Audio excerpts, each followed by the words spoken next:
Welcome to Home Education Matters, the weekly podcast supporting you on your home education journey.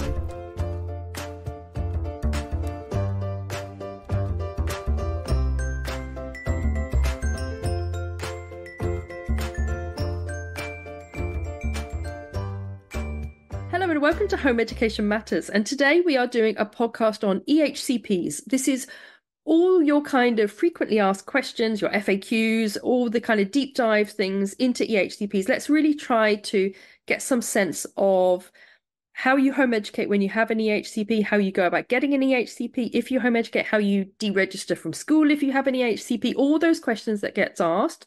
I would really like to see if we can get some clarity on this, because it's a meaty subject and it's quite a tricky one, and people worry about this, and understandably so. So today I am really pleased to be joined by Anne Drewitt from Green Shoots Education Support, and she is going to be guiding us through EHCPs. And I am happy to put my hand up and say, I really don't know very much about EHCPs, so the questions that I ask are probably going to be the same kind of questions that you're all asking as well. So first of all, Anne, thank you so much for joining us on the podcast, and do tell us a little bit about yourself.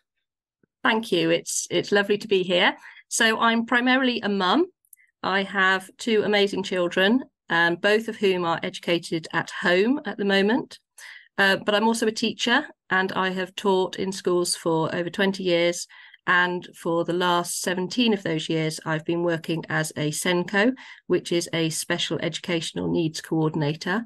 And my passion has always been about helping children and families who are finding things difficult, who are struggling in some way, and working with the children themselves, but also helping parents to make sure they are getting the right support for their child.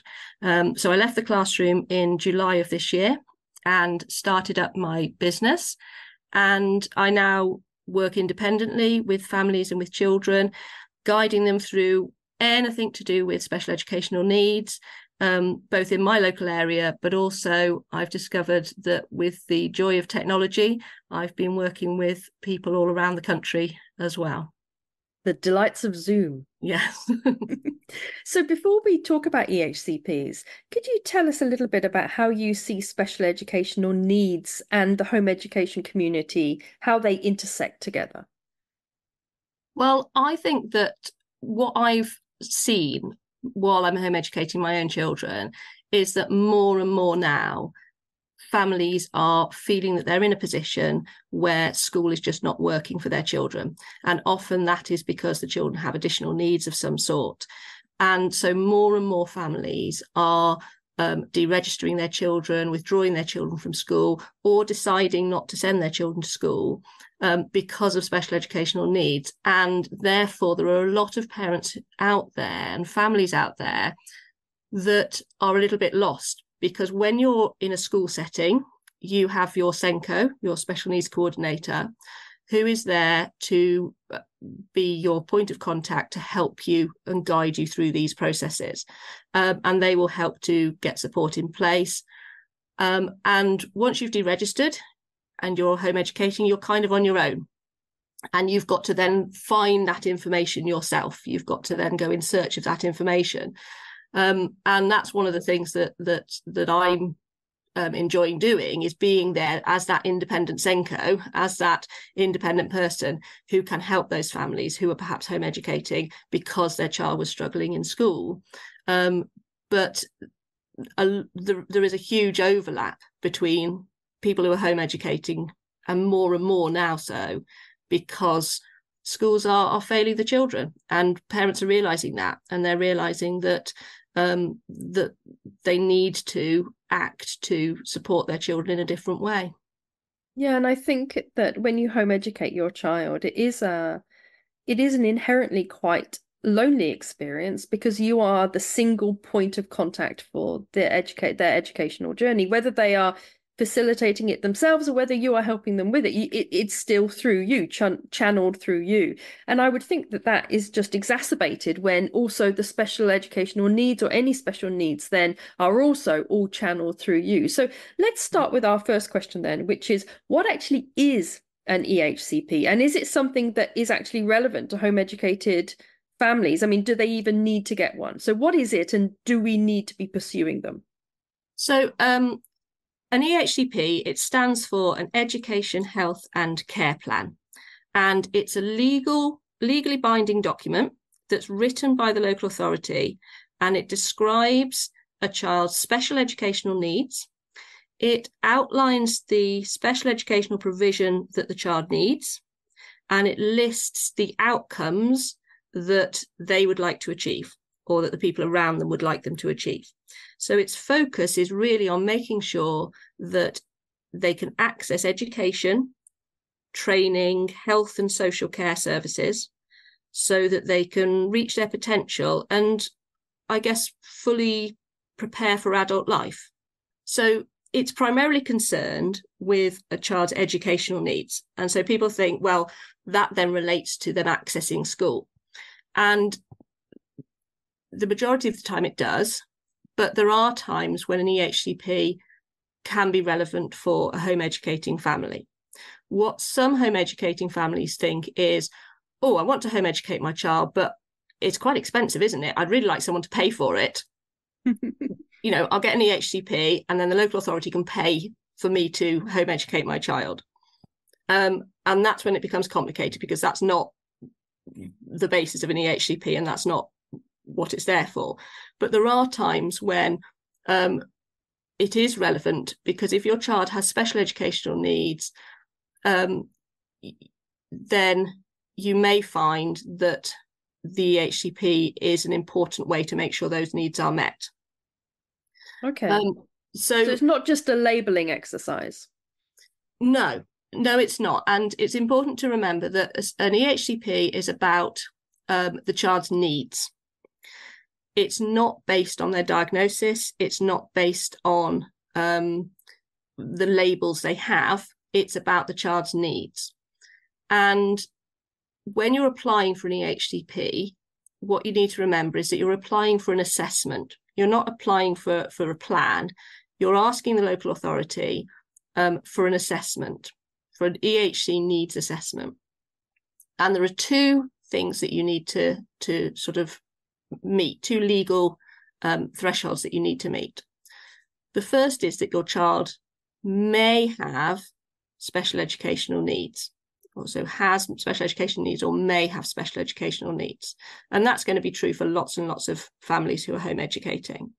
They would have evidence either from a diagnosis or from a professional report or from evidence from a school, if they've been in school and left school, that their child has special educational needs.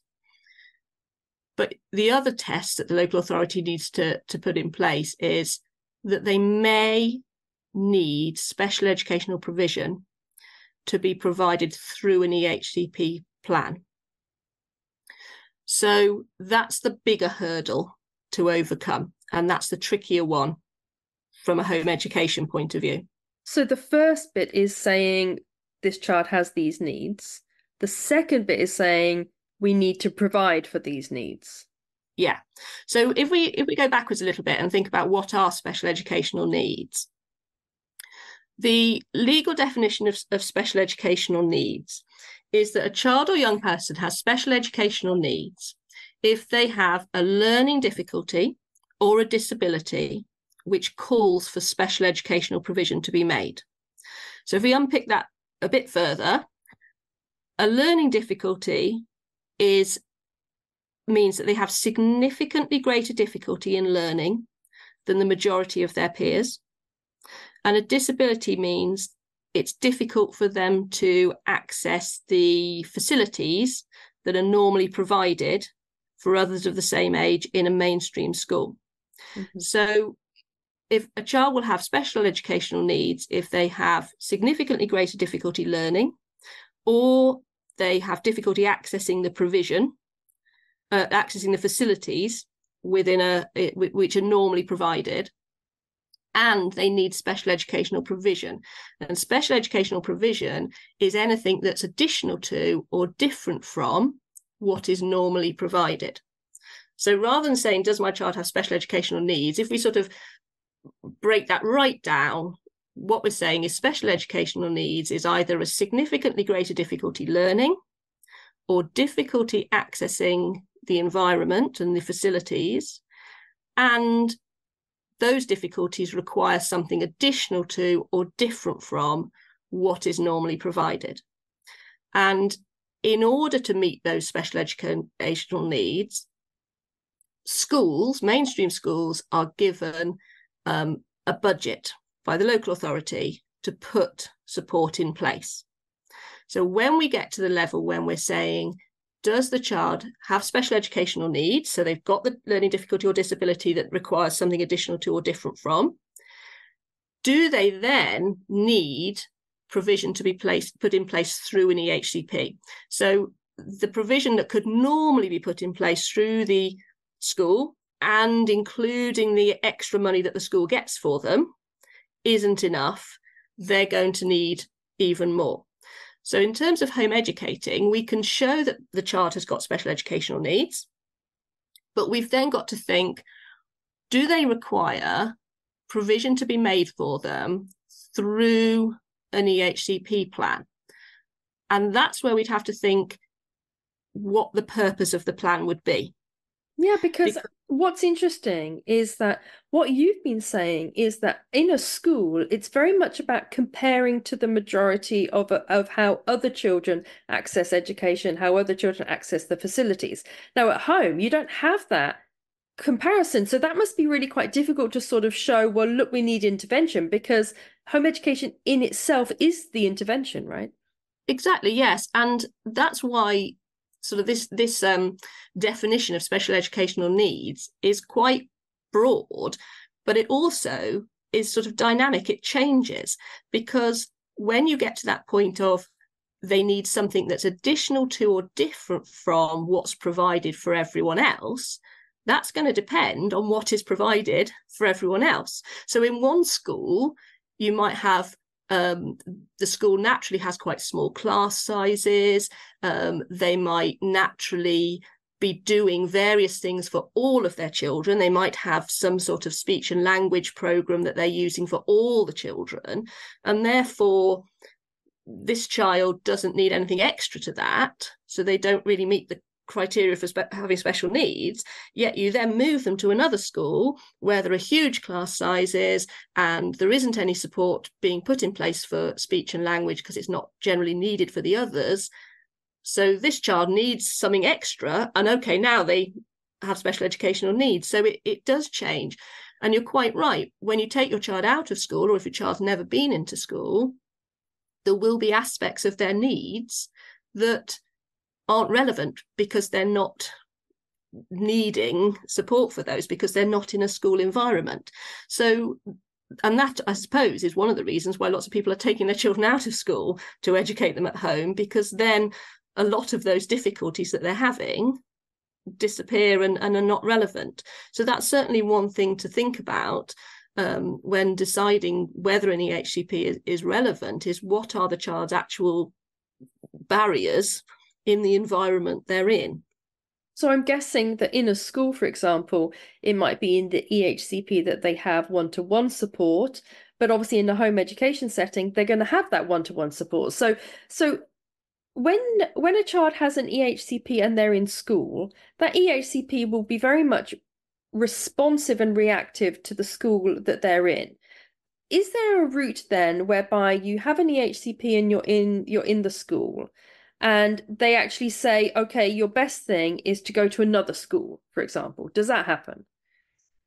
It can do, yes. So if you're in a school and you've got your EHCP, the EHCP is primarily written based on what are the child's needs. So section B of the EHCP lists the child's needs, and then what provision do they need to meet those needs? And that would be in section F. It is possible that once you've had that written, it will then be sent to schools. It might be you're already in a school and it will be sent to that school. And the school can then say whether or not they can meet that child's needs. Can they deliver what is in section F? Can they put in place the provision that is legally binding in this EHCP? And so a school could say that actually, no, it's saying in the EHCP that this child needs to be in a small school with small class sizes, a very low arousal, quiet environment. And we are a mainstream secondary school with 1,800 children, classes of 30, and noisy corridors. We cannot meet this child's needs. And then the local authority would need to consult with other schools to find a school that could meet that. The child might already be in a school, and that school might say, actually, we cannot deliver what's in this EHCP because of the way we're set up. They've got to have reason, pretty strong reasons for saying that. And they've also hopefully got to work alongside the parents, because the parents, one of the things about the EHCPs when they were brought in 2014 to replace the statements was the emphasis on the involvement of the parents and the families and the child themselves in their preferences being made. So the parent has the right to state what their preference is in terms of the child's schooling and the setting that the child goes to. And then the local authority can then insist that the school do take the child with the EHCP and insist that the provision is put in place. But the local authority then needs to work with the school to make sure the school has the resources and the provision that they can deliver. So we quite often have parents who come in the home education Facebook groups, and they say that they're pulling their child out of school because the school is not supporting their child and their child has an EHCP. So at that point, I mean, whilst as far as I'm concerned, everyone should just home educate, right? However, a lot of parents don't want to, and they feel that they've kind of almost been forced into it from a lack of school support. So are you saying that actually that parent could go back to the local authority and say, do you know what? The school is meant to be providing this support that's legally binding, and they're not. So you need to either make them provide the support or find me another setting whereby my child can get that support. Yeah, absolutely. And I think you need to be ever so careful when you are pulling a child out of school with an EHCP, because this is where you get into this area of electively home educating. Mm-hmm. So if you decide that you are going to choose to home educate your children, then you are saying to the local authority that you are taking full responsibility for providing the education of your child. And that's full financial responsibility and full responsibility for meeting their special educational needs. So if you say to a school, whether you've got an EHCP or not, I am deregistering, I'm going to home educate, the local authority can turn around and say, you've chosen to home educate, you're electively home educating, we are now no longer responsible for providing anything to your child. Because you then, in effect, become the school that is responsible for providing the support that is in Section F or whatever. Sort of, yes. You are then responsible for meeting your child's needs, which is what's outlined in Section B. Mm-hmm. You don't have to provide the provision that's outlined in Section F in order to meet B, because that's usually, but you do have to show that you're meeting your child's needs, as we all do, whether our child have special educational needs or not, or whether we have an EHCP. As home educators, we need to be showing that we are providing an education that's suitable for the needs of our child.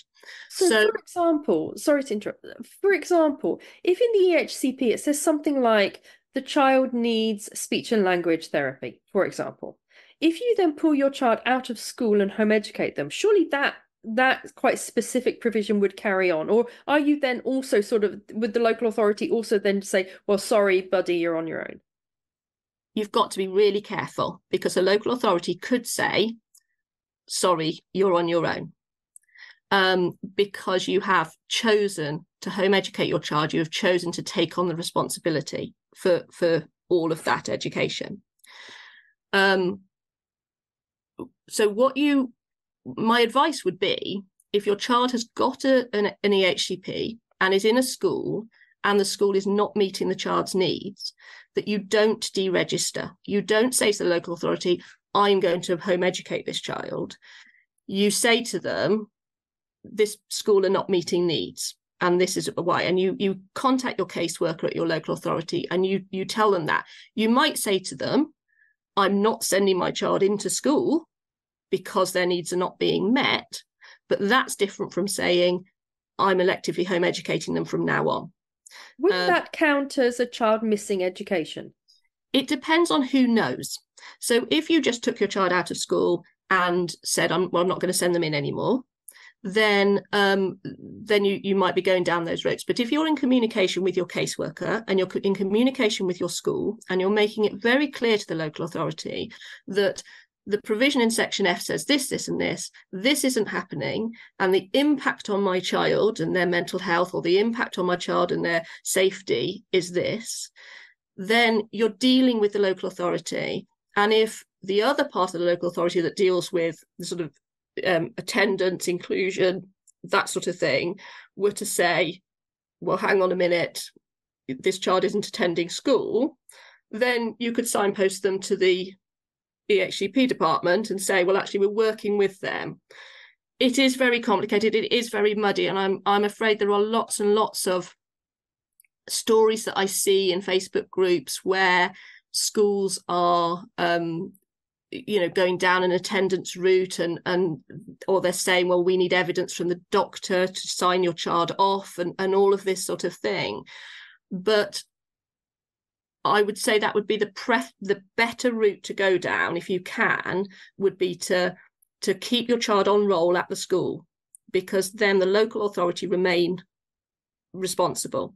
The local authority have a duty to provide full-time education to any pupils who don't attend school for 15 days or more, for a variety of reasons. Either they've been excluded or they're unwell and aren't able to attend.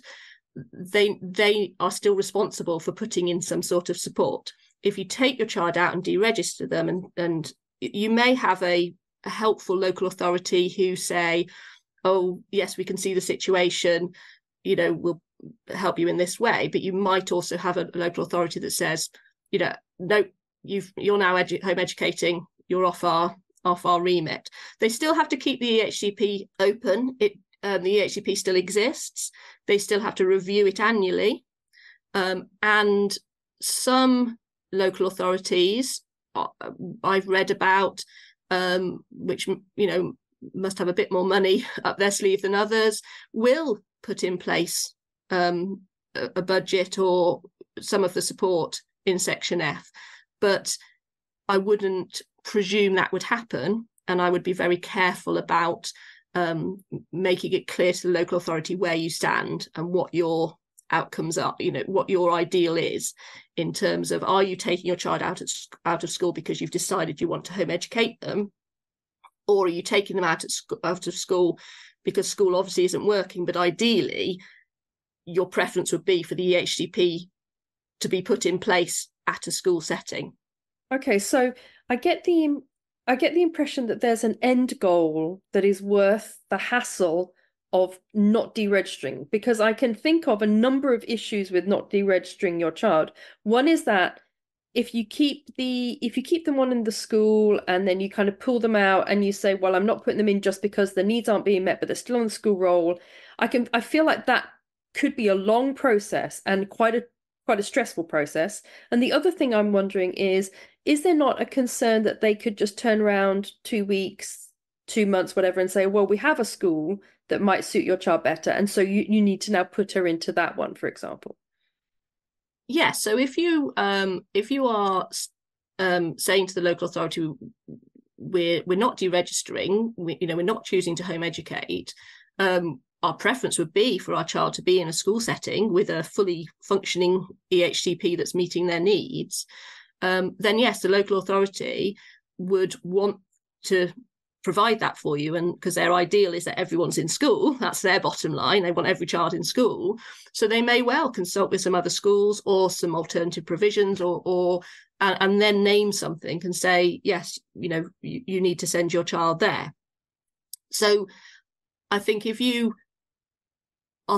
if that's your goal as well, that you want your better school provision, school provision, then working with the local authority to try and reach that and reach an agreement, get the EHCP to better reflect your child's needs and to better outline the provision they need, and get them into a better school setting, then you can work with the local authority to do that. If your end goal is that actually you want to have your children at home and you want to home educate them, but you want support from the local authority in doing so. Yeah. So there are the main route to doing that would be EOTAS. Mm-hmm. So that's education other than at school. And it can also be called in different local authorities EOTAS, which is education other than in school. And then there's another one where it's education other than at school or college. So they, there's a few different acronyms for it. But that is very different from home education with a budget, because EOTAS is when it is deemed by professionals that a school environment is not appropriate for the child. So that's not the parents' decision? No. The parents could make that decision, but they would then need to have backup from professionals who have seen their child, who agree that a school setting is not appropriate for the child. Occasionally, it can be seen as sort of short term, that at this moment in time, a school setting isn't appropriate for this child, but that once they've received the therapy they need for their mental health difficulties or whatever, that in the future, a school provision might be suitable, or a school setting at this time isn't appropriate, but maybe when they get to college level, a college environment might be appropriate. So it can be a short-term. So it's kind of like an interim thing, but an ongoing interim thing. Yeah, local authorities are very reluctant to give EOTAS. They must cost them a fortune, right? Yes, and also they want children in school because they are then handing over the majority of the day-to-day running of that child's provision to a school setting. EOTAS can be very expensive.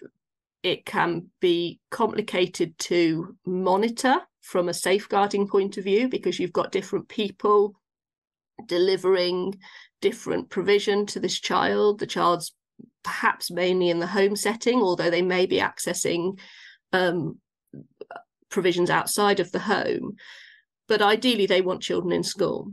So they will often very reluctantly agree to EOTAS for a short period of time, because they hope that then they will be able to say, oh, well, now the child needs to go into school.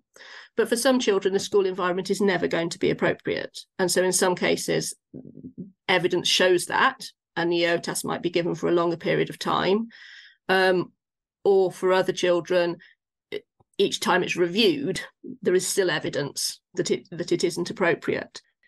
EOTAS is when you are at home, your child is at home, but you are not responsible for their education. The local authority is still responsible, so they provide tutors, budgets, blah, blah, blah. Yes, and you as a parent can't be expected to deliver in it, and this is, theoretically, you as a parent can't be expected to deliver any of the EOTAS package. In reality, lots of parents whose children have EOTAS are transporting their children from this to that, or they're sitting with their children while the child accesses something online. They are heavily involved.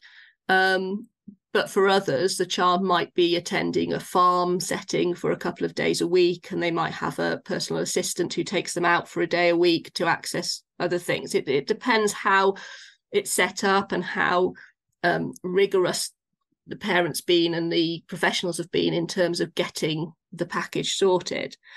But it's very much, it's not just a choice that the parent makes, I think they'd be better off in home education. So I think EOTAS would be right for us. Though there's going to have to be evidence there that it wouldn't be appropriate for the child to be in any school setting. And section I of the EHCP, which is where the school is named, is left blank. And then the provision is put in section F. And it can either be funded directly from the local authority, so they pay for the provisions, or some parents have a direct payment, so they receive the funding and then they pay for the different provisions. And I think it's the one thing that looks most similar to home education. And I know that when I take my children out to activities in the local community as part of their home education, some of the children will be attending the same activities as my children, but it will be part of their EOTAS package rather than a parent choosing that as part of what they want to deliver in home education. Now, I've been in home education a long time, and I always say that slightly wearily, and I must try to like up my tone when I say that. I've been in home education a long time, and and I can safely say that there will be people listening to this who are like, yes, that's my route. I'm an EOTAS girl, and I would like to say to those people that it is not easy to get EOTAS, is it? I mean, I want to say that it's the extremes that get the EOTAS, but that makes me feel uncomfortable because it's as if we're on a spectrum of normality that I don't think exists anyway. But it is, you are talking about unusual circumstances, aren't you, to get an EOTAS? Yeah, it's a very specific legal mechanism where the LA are providing the special educational provision for a child who is unable to access an educational setting. And of course, when you think about, you've got mainstream schools, you've then got specialist schools, you've got independent specialist schools, you've got a lot of schools settings that you need to prove none of those would be appropriate for your child.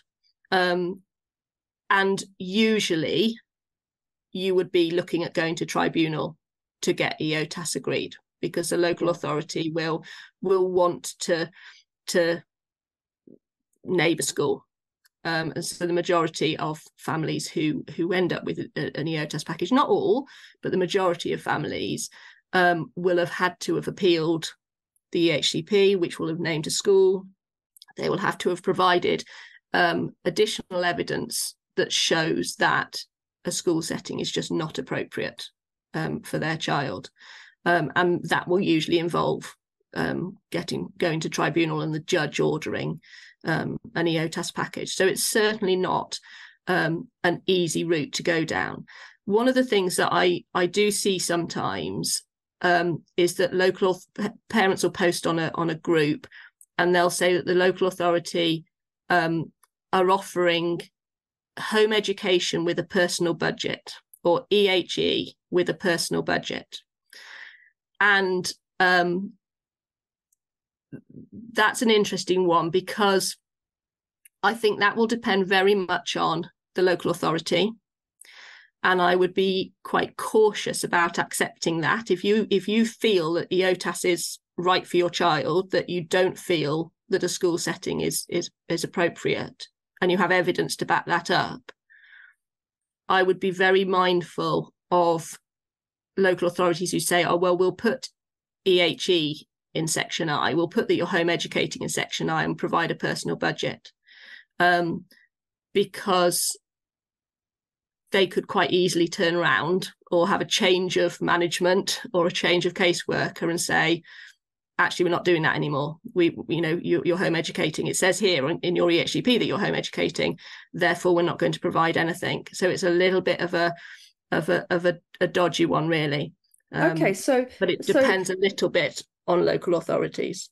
So the impression I'm getting is that if your child has an EHCP and they're in a school or in actual fact not in a school, you have the choice that the local authority will give you an option of lots of other schools that might work better, or they will make your current school put in the provision it needs. So that's the first option, keeping them in the school setting. The second option is an EOTAS route, which is difficult to achieve and might require a tribunal, but would get you pretty much everything that you would want, one assumes. The third route is home ed with a budget. And then the fourth route is home edding with an EHCP in place. So we've looked at the first and the second. Let's look at the third one then, which is home ed with a budget. How common is that? I don't actually know. I don't think it can be very common. And I think if it has been, the the number of children who are now needing EHCPs, or the number of families who are requesting EHCPs, the number of local authorities who are on the verge of bankruptcy, as it were, in terms of the amount of funding they've got, they are going to be doing what they can to save money. And so I think home educating with a budget is going to become less common, if anything, because they're going to want to use any means that they can to say, actually, we don't need to pay that family. We don't need to offer any money. If you're in a school setting and you have an EHCP, then the majority of the support that's listed in Section F will be provided within the school. The funding will be sent to the school, and whatever's in Section F will be provided by the school. A personal budget is used for things that are in Section F that can't be provided by the school. So, for example, if in Section F it said your child needed to have specialist dyslexia tuition, and that wasn't something that the school you were at provided, and you already had a specialist dyslexia tutor that was working with your child, had a relationship with them, you could potentially request that section of the budget to be paid to you as a personal budget, so you could continue with that. Or if it said that your child needed weekly hydrotherapy at a hydrotherapy pool and your school didn't have that, then they might give the money to the school and ask the school to pay the hydrotherapy pool, or you could request a personal budget and they might give you the money to pay for your hydrotherapy. So the personal budget is for things in Section F that aren't delivered through the school. If you have an EHCP and you're home educating with a personal budget, does that mean that the local authority has more rights to kind of interfere, if you like? I think that was one of the things I was going to mention with regard to EOTAS, that's worth considering. If you are sort of a home educator by heart, you want that for your child, but you're thinking, actually, I think an EOTAS package would be suitable, or home educating with a budget, then you are, particularly with EOTAS, you are reliant on the EHCP stating all the needs of the child and the local authority agreeing to provide those things. And the local authority will want to see that those needs are relevant year after year, and that provision is relevant and that it's needed. So you are going to have somebody still making decisions for you and with you about what is best for your child. And I think one of the beauties of home education is being able to have autonomy over what you feel is best for your child, and being able to change that or adapt that or follow their lead or whatever you want. And I think that will be restricted more if you have a budget or if you have EOTAS, because the local authority will still have their hand in what is being provided and what is being delivered. And from an expense point of view, you may not be providing the daily or weekly input that your child's receiving, but if on a yearly basis you've got to prove that your child still requires that, you may be then spending money on professional reports to get the evidence to show that your child still requires that. So it's not an easy a process in terms of having reports updated, which might involve independent educational psychologist reports. It might involve independent speech and language reports. If you are going to tribunal to argue for EOTAS, then you may be looking at medical legal reports, which additional cost, more expensive to get all this evidence. You may find that you've spent more getting the evidence together to get to tribunal to put forward your case for EOTAS than you would have spent on your child's provision. So I think it's worth really looking into what the outcomes are that you want, and what the benefits would be for you and your child. And that, again, will depend a little bit on where they are in their school career. If they're 6, then you're thinking of a lot of years ahead of you. If they're already in year 10 or 11, then you might want to think about, what you would get out of it for those few years left of education. And I think you're right that a lot of it depends on your personal approach to home education and what you're wanting to get from it, because there will be people listening that think, well, you know what, I didn't even want to do it, and the more people involved the better, as far as I'm concerned. If I've got loads of LA in intervention, okay, bring it on, like let's have a whole tribe raising my child. But there'll be others who say, well, look, the whole point of home education for me was I do it my own way, that I have autonomy, that we have freedom and flexibility. And so a lot of that, I guess, will color the decision that you make, whether you go with different school provision, EOTAS, or home ed with a budget. So if we assume then that the fourth option open to you, you've got changing your school provision or ensuring that the school provides what is actually in the EHCP, option number 1.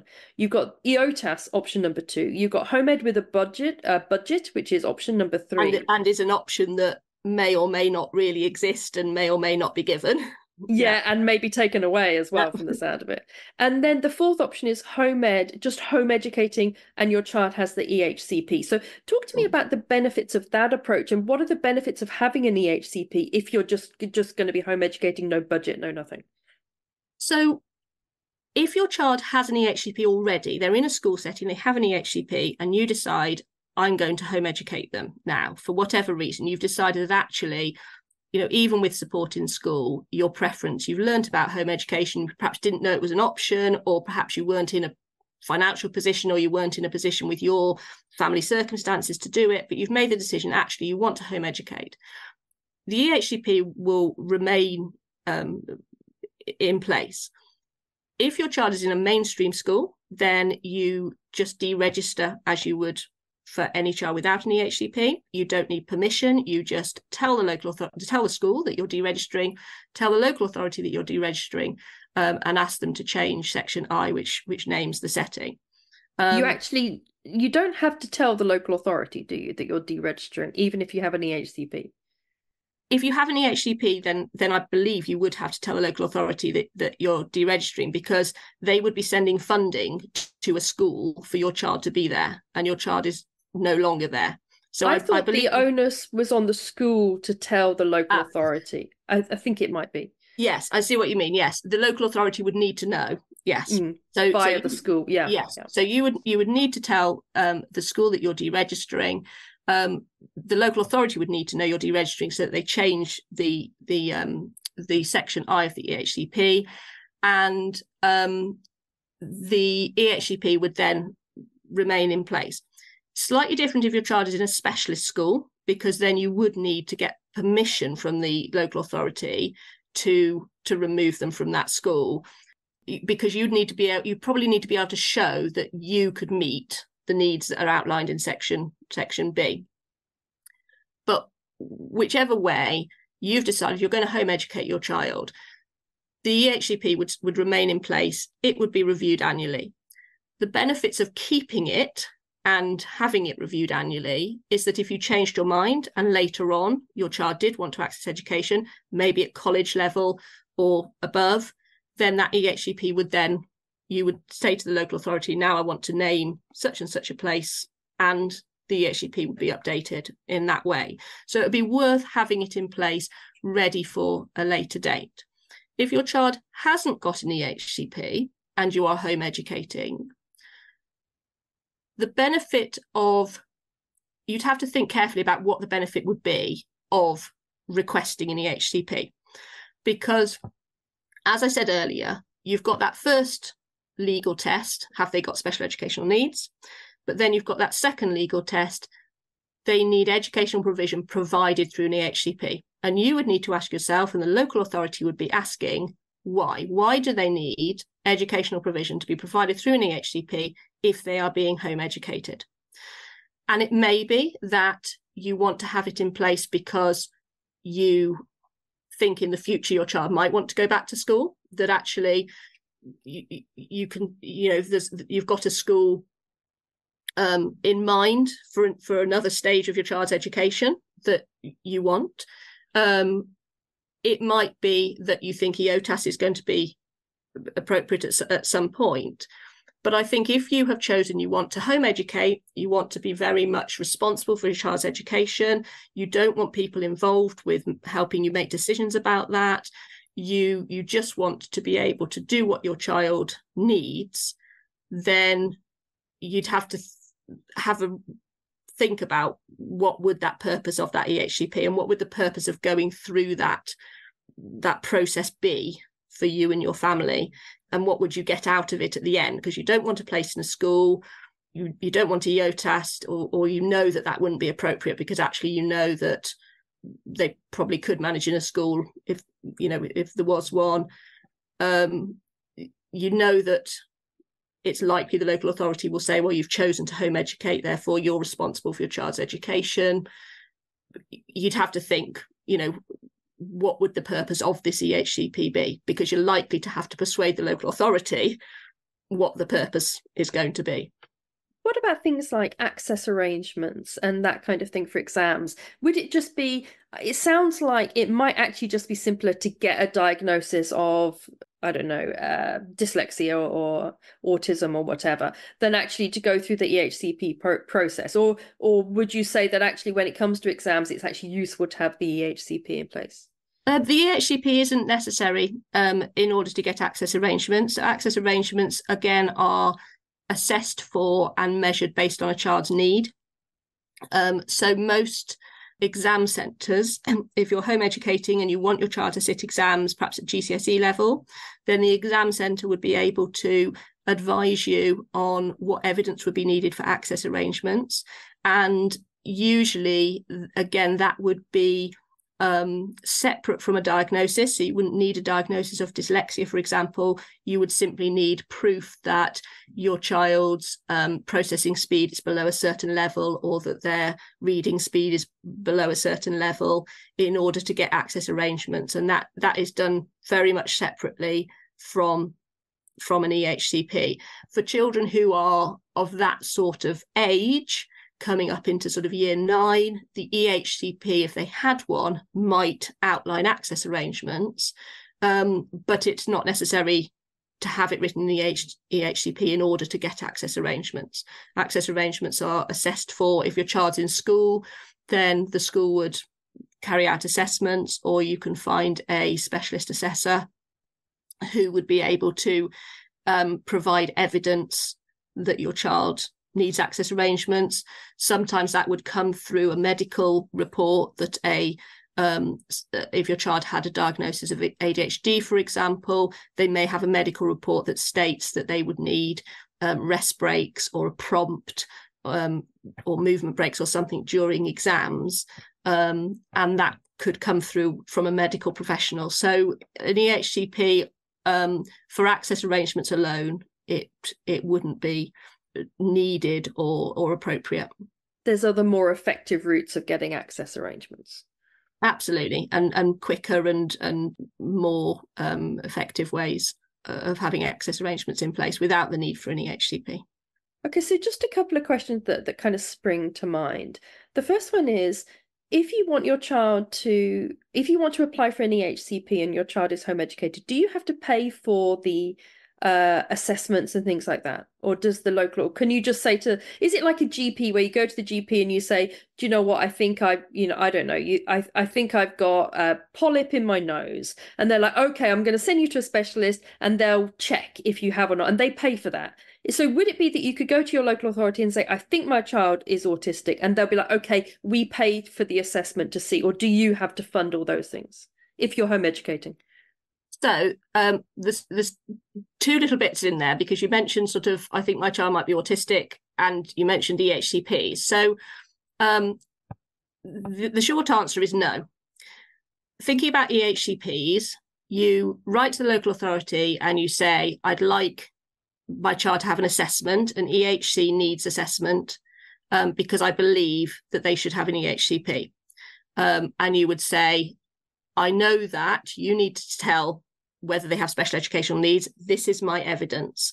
And it may be that you've gathered that evidence without the need for paying for anything, because you may have been at school and perhaps the school did some assessments, or you've got a tutor that your child's working with who's got some evidence. So that might not involve any additional cost. You've then got to say, and I believe my child needs educational provision through an EHCP.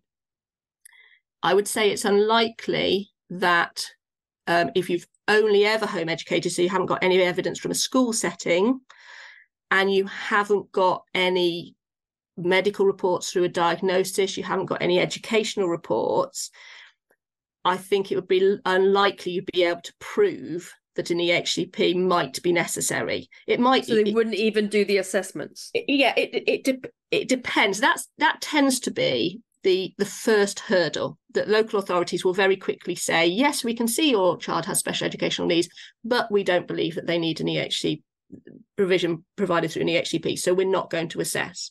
And parents will often then say, well, obviously they do, so I'm going to go to mediation, I'm going to appeal, and the decision will be overturned.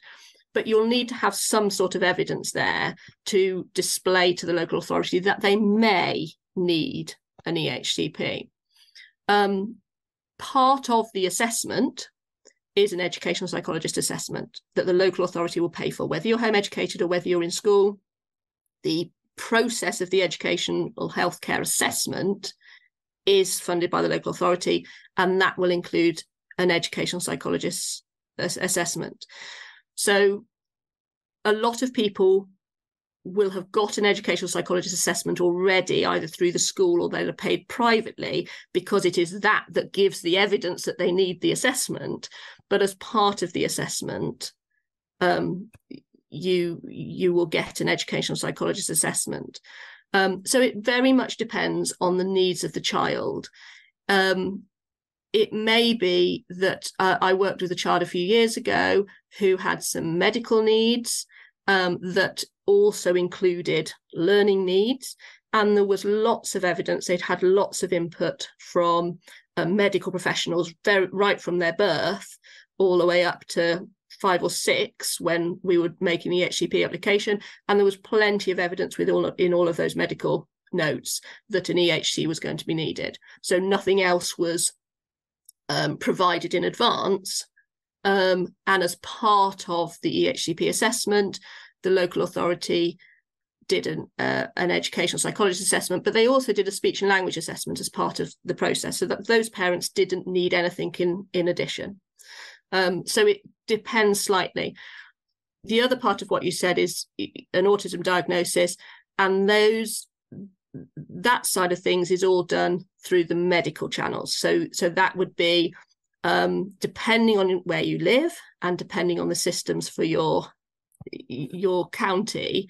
It may be that, and it would depend on the age of your child as well, but it may be that you go to your GP and the GP might refer into the paediatricians, or it might be that you go via CAMS for slightly older children, or that they will have certain pathways that you would go through in order to get those diagnoses. And the waiting times will vary enormously. In some areas, it wouldn't be unheard of to be waiting 4 years for your child to be assessed for autism or ADHD, depending on the area and the child. So again, it's about having that evidence of need. Whether there's a diagnosis in place, it's about finding ways to get the evidence that the need is there. And what you've mentioned there leads me on to my last question that I wanted to ask you, which was about this idea of consistency and different LAs around the country, but also maybe Scotland and Wales, for example. What is the level of consistency when it comes to EHCP provision, but also EHCP? Are some counties easier to get one if you home educate? Does some give more provision than others? I mean, how consistent is the provision for EHCP? Well, in terms of the different areas of the UK, they all have different codes of practice. So Scotland and Wales and Northern Ireland, they'll all have different ways of working with children with special needs. They have different names for things. They might not have EHCPs, they might have statements. I think Wales have recently changed theirs again to another system. So they've all got different systems, and you would need to really look at what's happening in the country that you're in.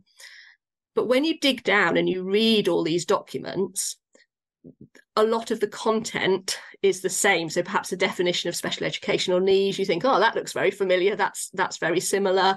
The processes are very similar. But in terms of England and the counties within England, one of the things that it's really important for parents to be aware of and to be mindful of and to use is the fact that the law is the law. So you've got at the top of all of this sort of tree of information, you've got the Children and Families Act 2014, which is an act of Parliament. It's law. And part 3 of that is all about special educational needs and disabilities. You've then got the Special Educational Needs and Disabilities Regulations 2014, which sort of underpin the law.